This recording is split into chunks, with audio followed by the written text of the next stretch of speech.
Ladies and gentlemen, welcome back to the Board of County Commissioners Board Work Session for October 12, 2020, all on budget. This afternoon, we're going to be talking with the Community Planning and Economic Development Director and our TPA, Tourism Promotion Area after that. I'm John Hutchings, the Chair of the Board. We also have Vice Chair Commissioner Ty Menser and Commissioner Gary Edwards, County Manager Romero Chavez, Assistant County Manager Robin Campbell. We have the Director of CPED, Josh Cummings, with us, and we have Patty Rosetto and Olivia Aldman from the Finance Department working with Robin. So with that, I'll turn it to you, Robin. So thank you, Commissioner. And as you said, this afternoon we'll be hearing from Community Planning and Economic Development. And then later today from the Tourism Promotion Area, Shauna Stewart from the VCB is going to join us. And the VCB is the Visitor and Convention Bureau. So that's coming later. But right now I'd like to turn it over to Josh and his management team. I want to welcome them to the budget room and take it away, Josh. So, but Josh, will you be sharing your presentation on your screen, or is that something we'll be doing for you? I will do it. And Josh, Great. Introduce your team that's with you. I don't see anybody else on the screen, so I didn't introduce them. Don't know who's here. Okay, Thank you. let me start this. Is that working? It's working. Okay. So yeah, I think on the team from CPED. So first off, yes, I am Joshua Cummings, the Director of Community Planning and Economic Development. And with us from the team, we've got Linda O'Neill, our Fiscal Manager, Jennifer Davis, our Manager in Community Planning, and Jeremy Davis, our Operations Manager. So I've got a great team behind me. I also just like to start by saying thank you to the Board of County Commissioners for this opportunity to kind of give a brief update on CPED and the way that we're serving citizens, but also in terms of having your input on where the budget needs are and making sure that we're having this transparent conversation. I think is really important and appreciate this opportunity. Also, I'd like to say thank you, a huge thank you to the Budget Office for their help throughout this process. Budget, just to be in full transparency, is a second language for me. So if I don't use the most sophisticated terms, I will look to Robin to help translate if need be. Denise has been really the real helper in this process with the Budget Office. She's not here today, but I know Robin's amazing, so I'm going to look to her. Thanks, Robin. Okay, let me see if I can advance this correctly. Did it work? Are we on values and missions, everybody? No. You need to put into a slide view, slideshow. You may be sharing, there you go. You might be sharing the wrong screen if your slideshow is on a different screen. Okay, what do you guys see now? We do see the values and missions, but it's not in slideshow format. There you go. Start from beginning. Yes? No. No. Do you want me to come over and help out? How about now? No, We're seeing your PowerPoint, but it's in the normal, like development. You need to run the slideshow, Josh. I agree. It's the little button down on the lower right. It's just to the left of where you make the screen bigger or smaller. Lower right of your screen.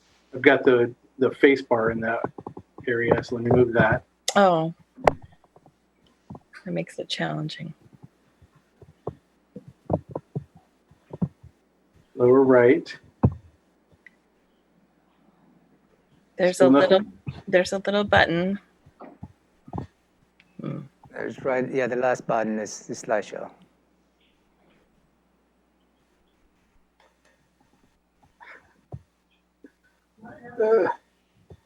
Screen. I'm still open. Can you guys see where my cursor was going to? Nope. Oh, yep. So your cursor needs to go down. Down. Now it's disappeared. There. Yep, click on that. Are you running two screens? I'm trying not to. If you are, then, oh, That changed. no, that's different.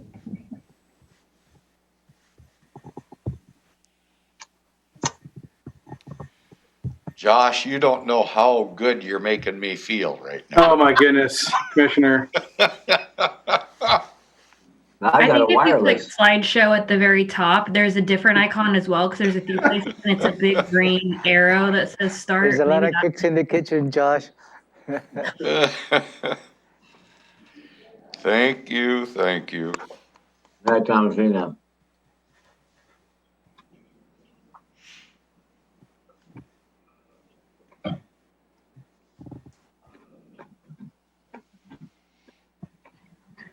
Right? It's weird, huh? So again, if you're running two screens, it's possible that you have a slideshow up on a screen we're not seeing. I'm just gonna close them all. That's validating anyway, that Thomasina's having an issue.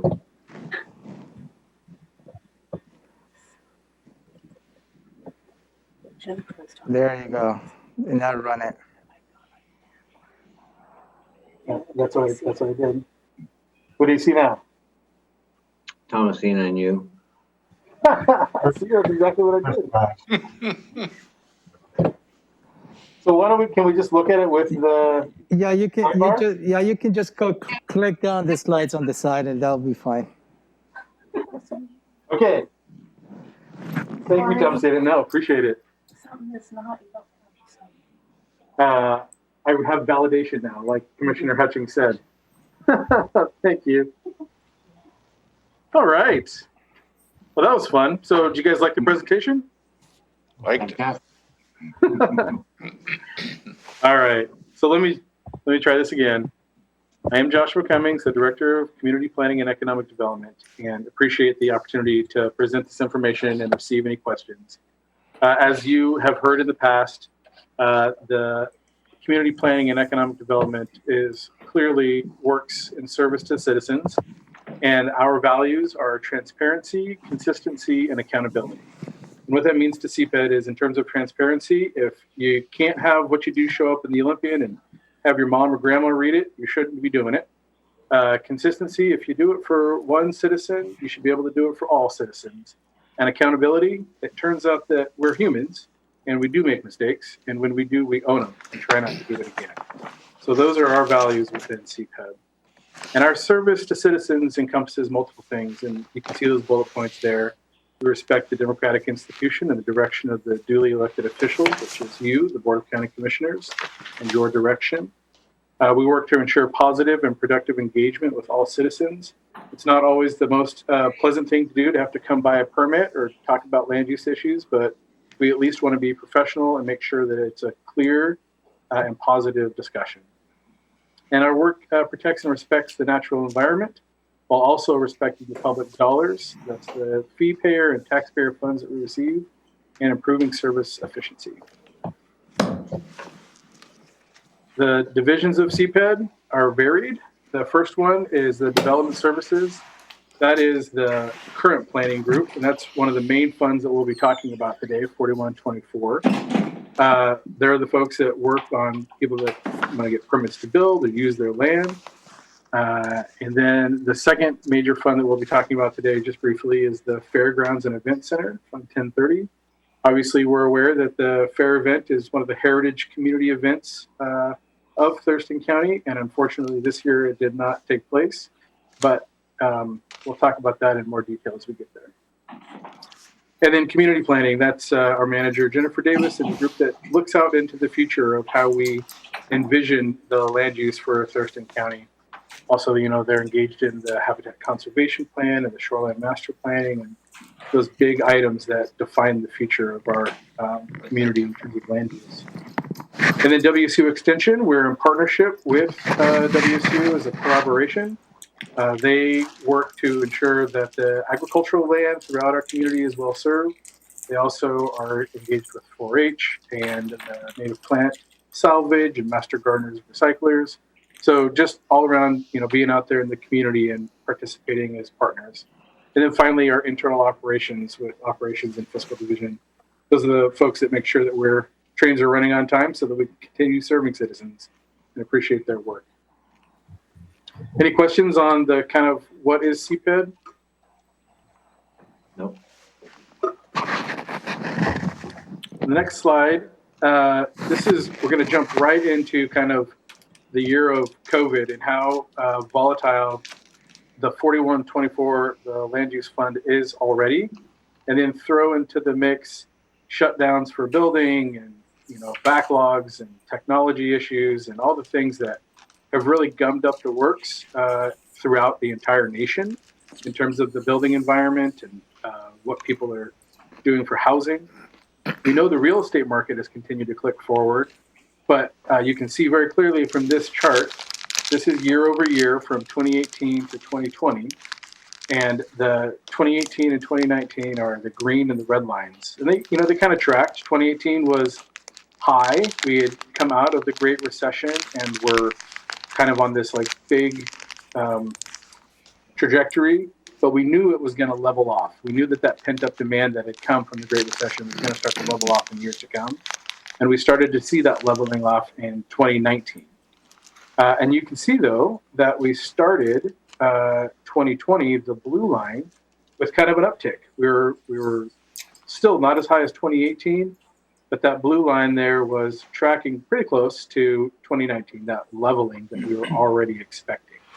And this is the building and planning applications. So people physically walking in to the building development center and applying for building permits and plans reviews. And then COVID, March, huge drop off, big trough. Hits that I think the beginning of the V curve that Robin has spoken to in the past is reflected here in the application process. However, I'd like to draw your attention to that 200 number. So when you've heard me in the past say things got hard and difficult, but our staff continued to receive and kept the pipeline open for building applications, this is that pipeline. So that 286, 191, 234, offices are closed, but our staff is still working to be creative with the tools that we have to receive and process applications. It obviously wasn't as efficient as it had been when we were in person, but we never stopped. And so this is a physical representation of the words that you've been hearing me say, that the pipeline remained open. It was constricted, obviously, by the shutdowns, but our team did an amazing job and kept it going. And then as we started to reopen, you can see those permits are starting to tick back up with applications. And then in July, they skyrocket. And they're above what they were in 2018 when we had high amount. And that's what we're calling a pent-up demand. So this top point and this kind of continued trajectory still needs to make up this trough. But as you'll see going forward, our projection is that we will continue to have this blue line steady above 2018 or 2019. The budget office, Denise refers to it as a pig in a python, that we're swallowing the applications right now. They're going to have an echo effect. And I love that concept because it tells me that we've got a lot of work to do. And so we want to continue to build on the good work that we've done in processing the applications.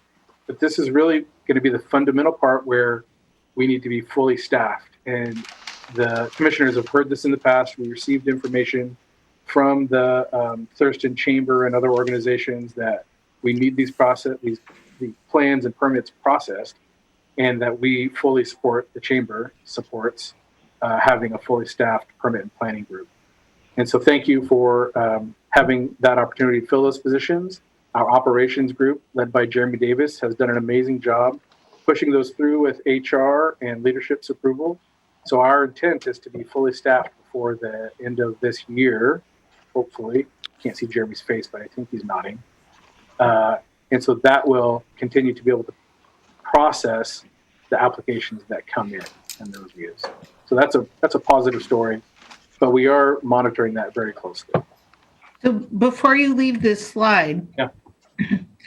I would say that the budget office also calls that betting on to come, because we're making an assumption, and you'll see that when Josh talks about the revenue, that there is pent up demand and those applications will come in high enough to fill the gap, and continue at that higher level instead of taking the normal seasonal downturn. So that's something that we will be watching carefully over the next few months.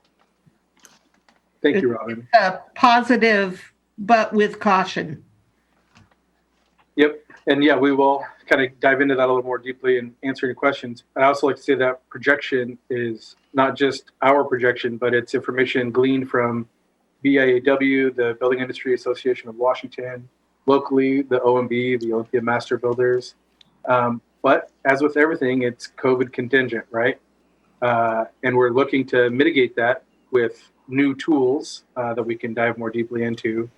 But the goal here is, even if it does drop off again in terms of the physical ability to process applications, that we'll have some tools to not come back to this same trough.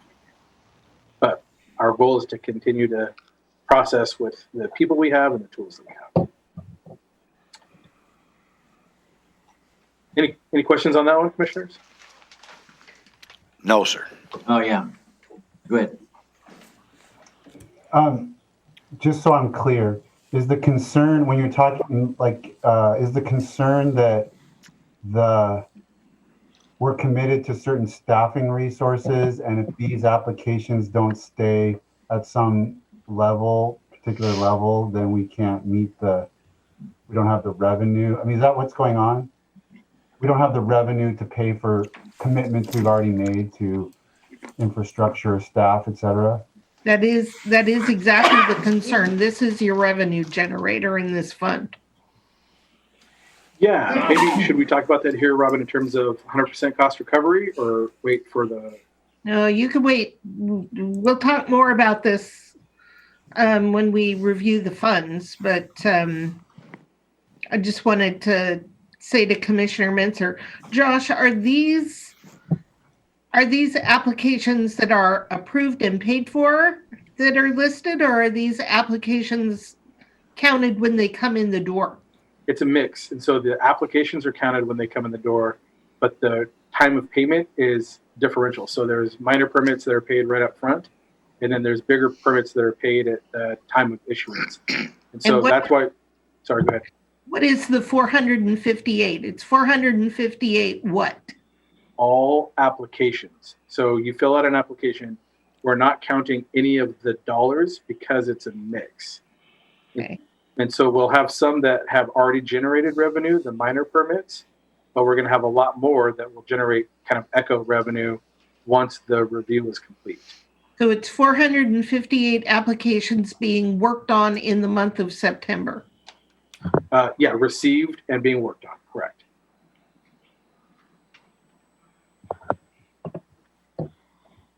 Any other questions or thoughts on that slide?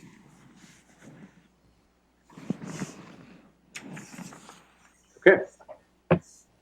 So one of the things that I think is important to hear from our perspective in CPED is we wanted to keep our requests very minimal in terms of the policy level requests, and really focus on the revenues and expenditures and get our processes internally right.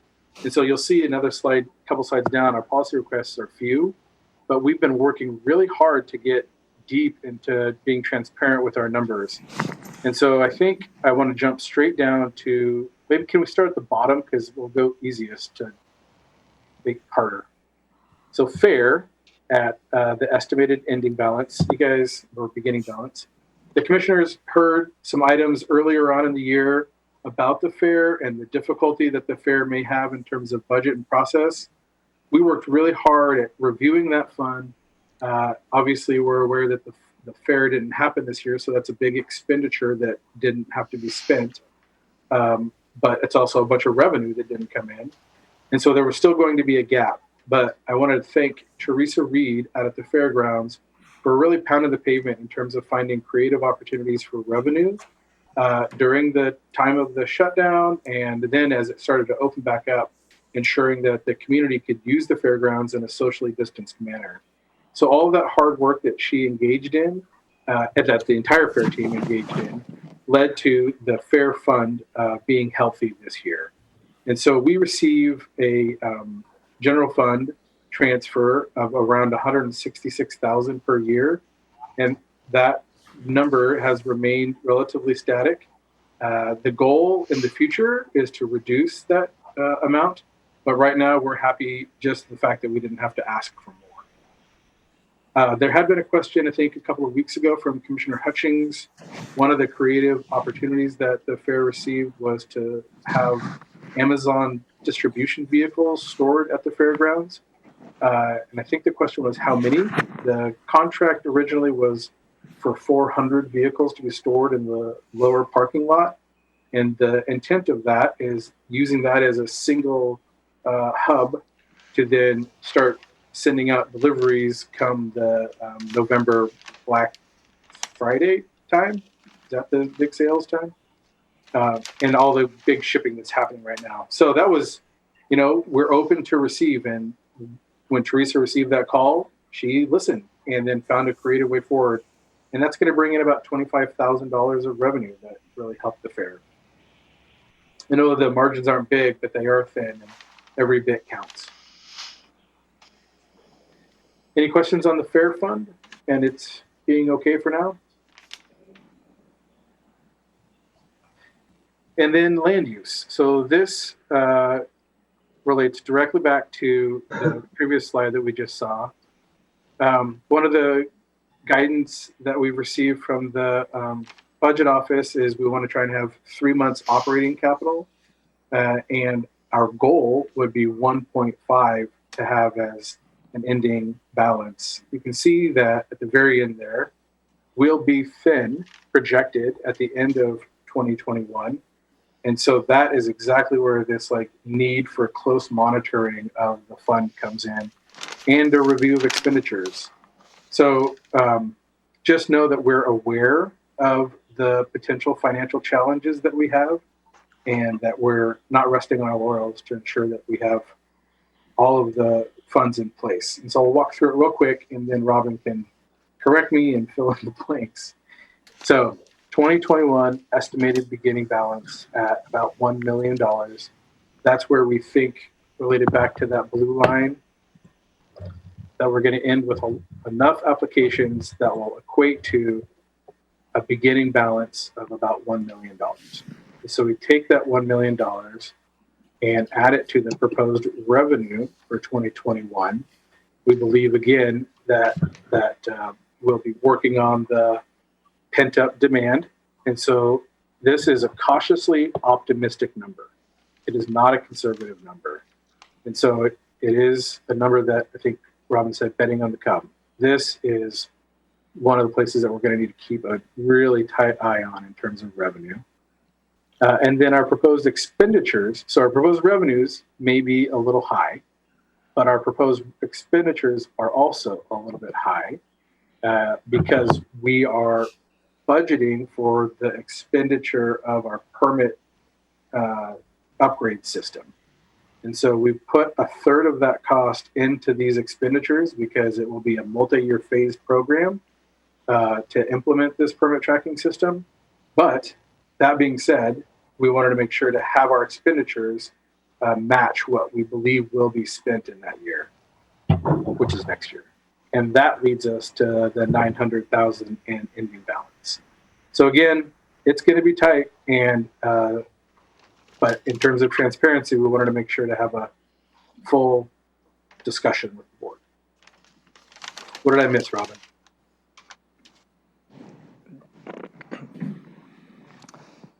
Hey, Josh. Yes, That sir. was fairly stated. Go ahead, Commissioner. No, this is Romero. Oh, Romero.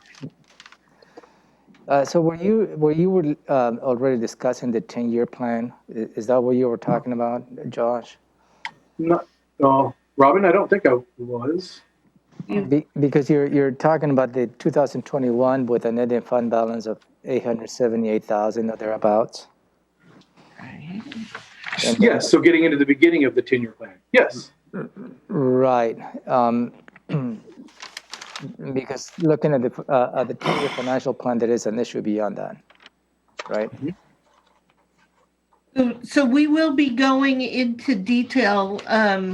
Let Josh get through his presentation and then we'll pull up the financial plan. Yep.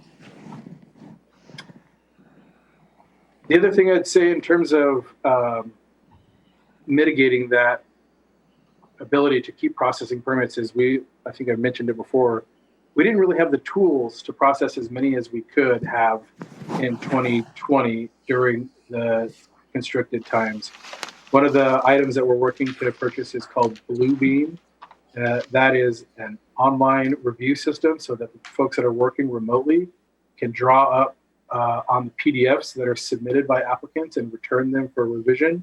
It's just a tool that will break through a lot of the logjam that we had in terms of having to send emails back and forth and lots of confusion. So that Bluebeam and the technology that goes with it is going to continue to help keep those numbers up. This is what I'm saying. Any other questions on this slide?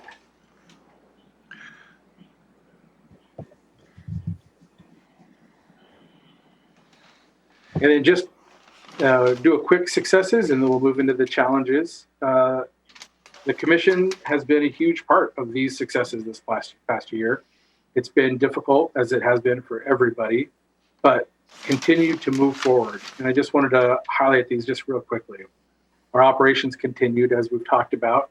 We've talked deeply about the permits continuing, but also we had code review continue forward. We've worked on the plans and reviews through Jennifer's group, and we've looked at items in terms of the process that we use to move forward on citizen suggestions. We submitted the 4th draft of the Habitat Conservation Plan in the middle of COVID, essentially, in July of 2020, and got that accepted by U.S. Fish. We did a new prioritization on the docking process that the commissioners were deeply engaged in and provided direction that has helped to move these items forward more quickly. You're aware that we did the project review timeline and piloted it with Johnson Smokehouse, which led to a stellar success in the partnership and collaboration. We engaged with the commissioner's office on making sure that we were meeting OPMA and the public engagement tools for public hearings and public meetings while everything was being shut down. So that was huge. And then the strong financial system. So we've worked really hard to make sure that, we've had a really focus on our policy and our operations. And this year we had a really deep conversations with the budget office in terms of where we could do better and how we were budgeting. And you'll see that in our policy requests. And then finally, we've got a lot of things happening culturally in our society, and NeoGov, our hiring software, popped up on my calendar one day with what's called PII blinding, personal information identification, and a practice of the first 2 reviews of applications not having names or addresses, home addresses, so that when you're reviewing the applicants, you're looking just at their credentials and you're not having any of the implicit bias that might come along with seeing somebody's name and trying to figure out where they're from or where they might be in a socioeconomic status. That PI binding, we have the tools, we have the capability. HR was an amazing partner in implementing that. And so that last round of hiring that the board approved earlier this summer, we implemented PI binding in all of those interview processes.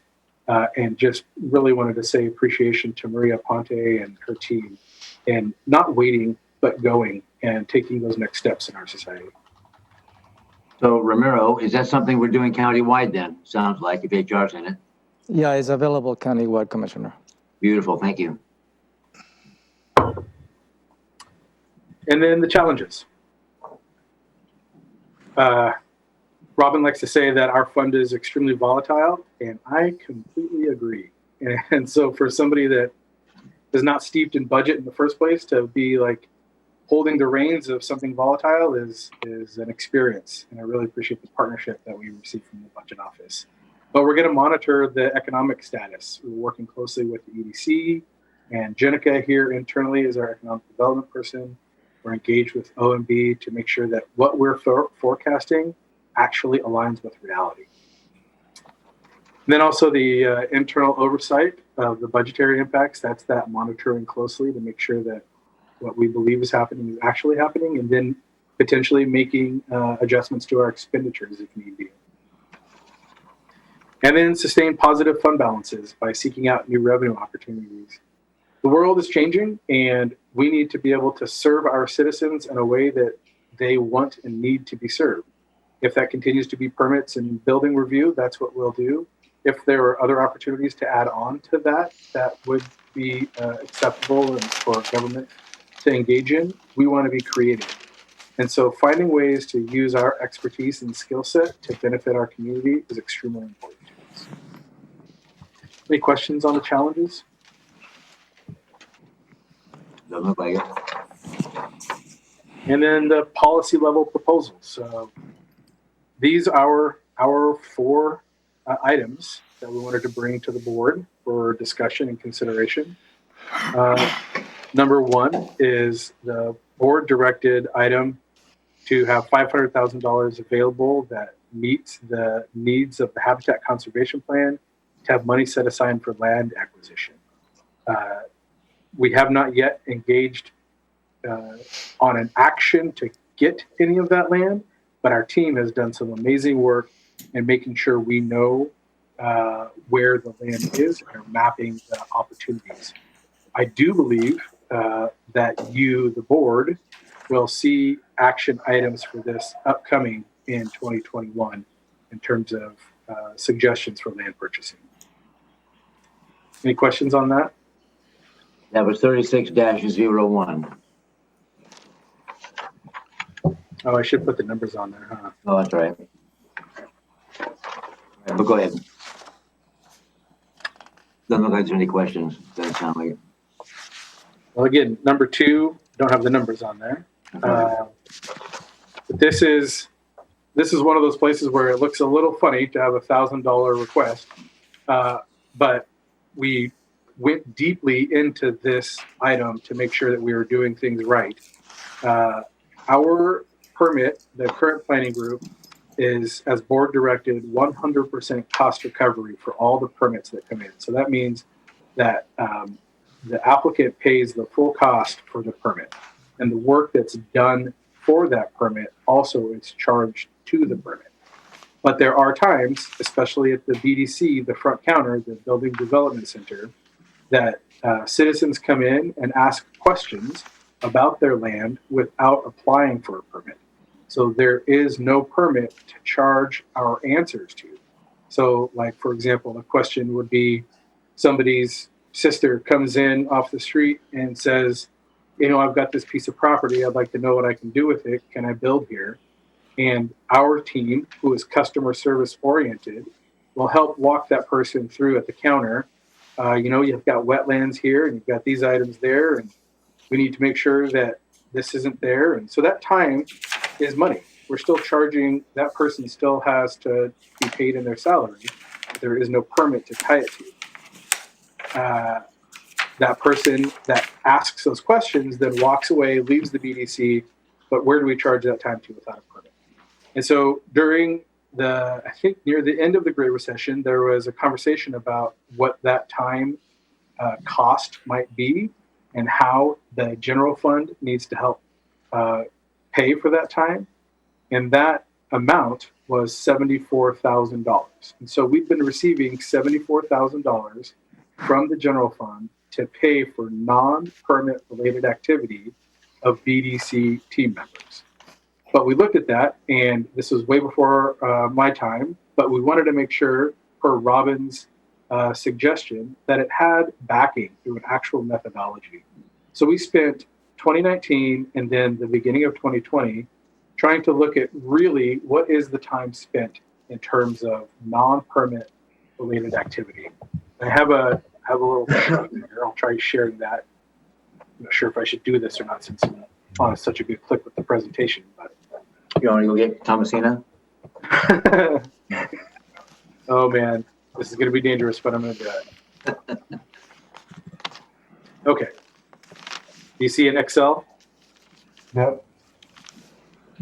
So we wanted to make sure and have something that would last, that we could understand for the future. And that even when all of us are gone, people say, how the heck did they get to this number? We've got a methodology that aligns to actual reality. So first, we listed all of the activities that happen in the BDC. Then we determined which tasks that the BDC team does aren't directly related to a permit application.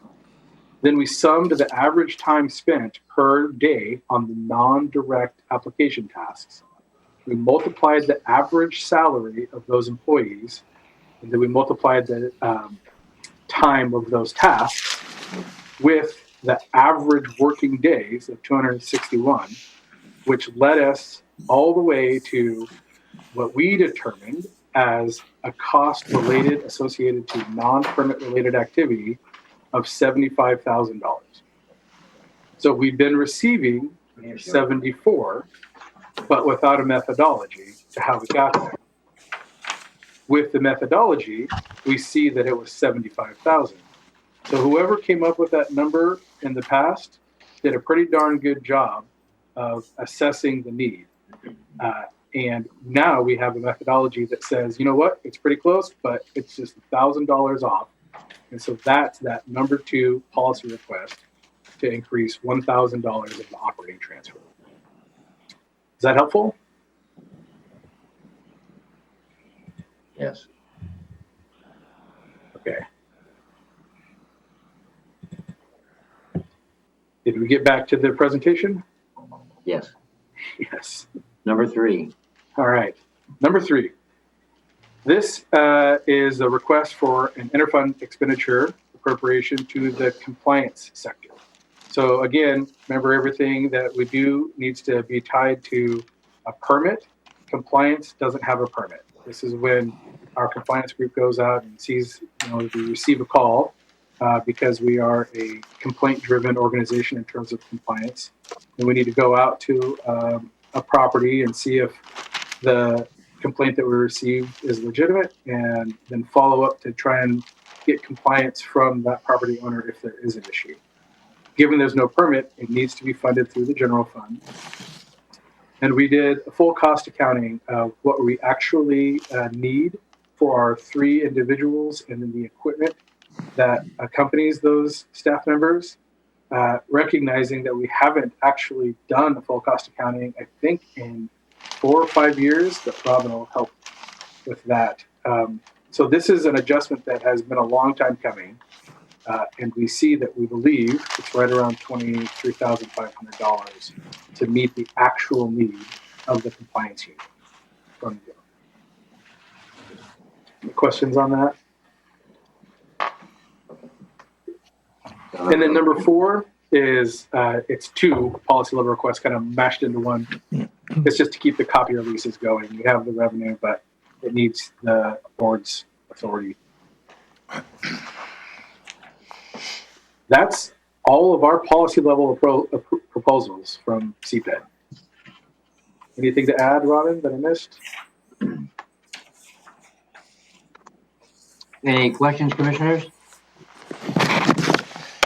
I don't know if I'd call it a question, but I would like to compliment Josh and his crew for working through this aggravation this past year that I know has been a challenge. So thank you.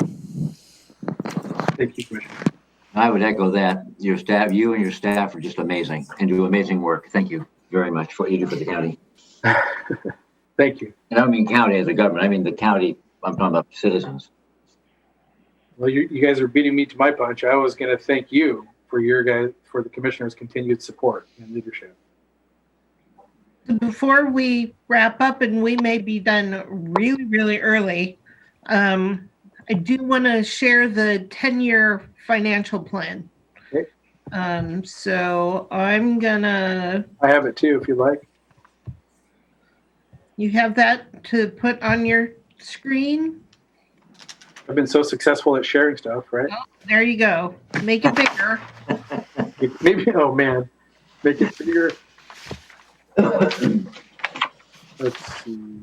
There's And a we have slide copies bar of, at the bottom right-hand corner of your spreadsheet screen. You have a slide bar on the lower right.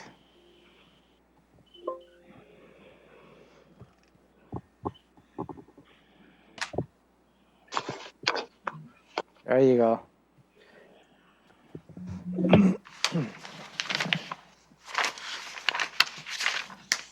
Okay. Is that big enough? Do we need to see more stuff? So the board has a printout in their packets this afternoon. But this is what Josh was referring to earlier, or what Romero was asking about. In 2021, and I don't know, Josh, if you would be able to highlight the 2021 column or the ending fund balance for 2021. Yep, that one right there. You'll see an ending fund balance of $879 roughly $1,000. yeah. But right away, right when we hit 2022, this fund is in the red. And what you see the trend is charges for services. That is even assuming that charges for services goes up substantially, and that license and permit revenue continues to come in quite strong. So when we talk about betting on the come, and that this is a not a oh so conservative revenue forecast. This is a pretty optimistic forecast, and we're going to have to be monitoring those numbers on a very regular basis. Yep, and we're clear-eyed on that for sure. Wanted to be transparent in that discussion. Right. Oh, I think that reminded me, Robin. Oops, sorry. Yep, scroll back up. There you go. So people can see what I'm talking about up here. How are we going to get out of that? Yeah. So one of the things that Robin mentioned that I heard earlier today from the Public Works discussion was a cost fee study. And so we do have that set aside as a project for 2021. And that is to make sure that what we're charging for permits and plan review is appropriate with what exists in the standard marketplace. Again, that's one of the ways potentially, but it's also that creative revenue streams. And then it's expenditures. It's looking at what we have for our outlay. Go ahead, Ty. I basically had the same question, just like fleshing it out. If the number we're tracking it closely and not coming in like we projected, then our choices, I would imagine, are to increase fees, supplement with general fund, augment with general fund, subsidize, or cut staff or some other type of expenditure. Robin's nodding her head, so that's our range of choices if revenue just doesn't come in where you projected. That's right. There is one other proposal here, and I see the services line goes up substantially. Part of that is your fee study, but part of it is the payment to replace Amanda. That is also built into this projection of expenditures.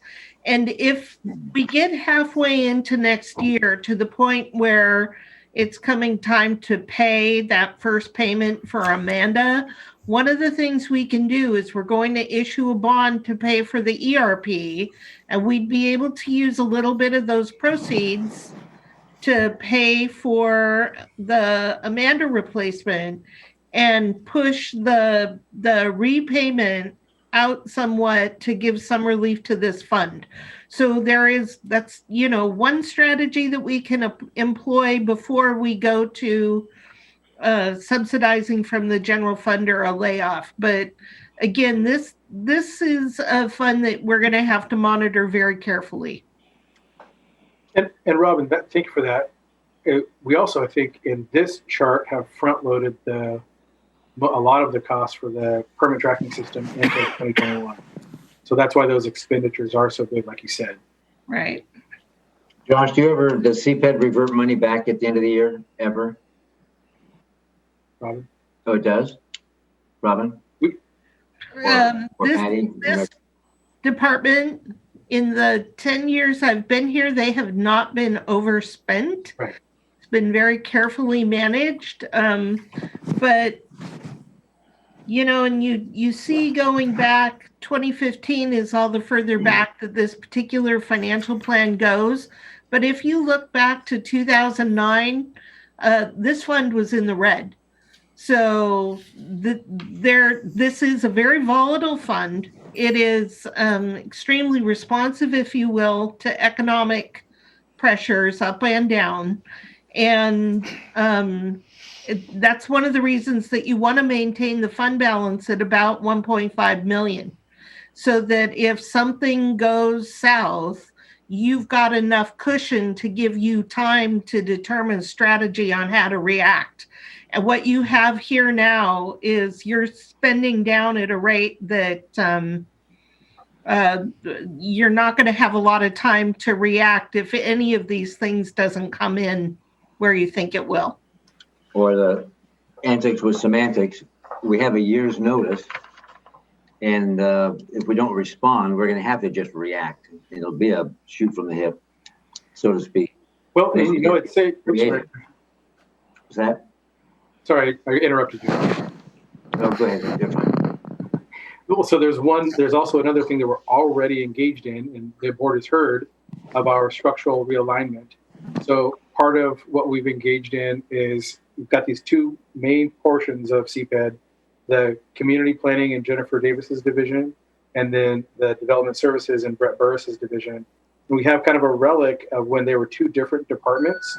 Those two funds are separated, but we have people that have similar training in both of those groups.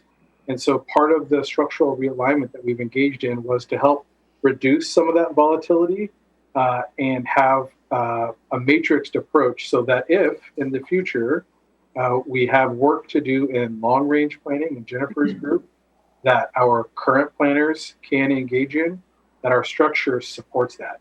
We haven't yet started that because we need to build better systems. But when you've heard of our structural realignment, that's exactly what that's for, is to, at least in some places, reduce the pressure on the volatility of the permit. That also impacts work that's getting done on your docket, though. So it could actually, yep, exactly, yes. Yes. And so more to come on that. Anything But we more, didn't. Patty? Okay. Hang on. I'm sorry, Commissioner Hutchings. I was just asking, do you have any questions, Gary? No, sir. Good presentation. Okay, go ahead. Either Josh or Robin, if you I have just more. want to say thanks. Is that it? You can stop sharing the screen, Josh. Okay. Amy came in and brought me a bunch of stack of 10-year financial plans. Are we addressing those? For funds besides 4124. So there should only be two that CPED is responsible for, 4124 and the Fair Fund. So I don't know what other financial plans you may have there. Disregard that. That was my fault. There was a bunch of saved on my computer for CPED that I don't think I should have just had printed off. Yeah, you can set those. As You had what you needed. I panicked. I saw extra financial plans saved and it said CPED and I panicked, and Amy is absolutely and Caitlin are on it. And by the time 20 seconds later I told them maybe not, they said you guys had them. Right So on. they are, You wow. can set those aside. Yeah. Got it. Well, thank you. That's, unless you have anything more, we're done with this topic. Josh, I'll say Jennifer Walker outdid you for the sheer number of numbers that she presented this morning, but that's not necessarily the parameter that we're judging you on. So good job. Yeah, her and I talked, and I said, I think I'm doing something wrong after watching your presentation. No, but get creative and look at how we can use TST money. Stretch it.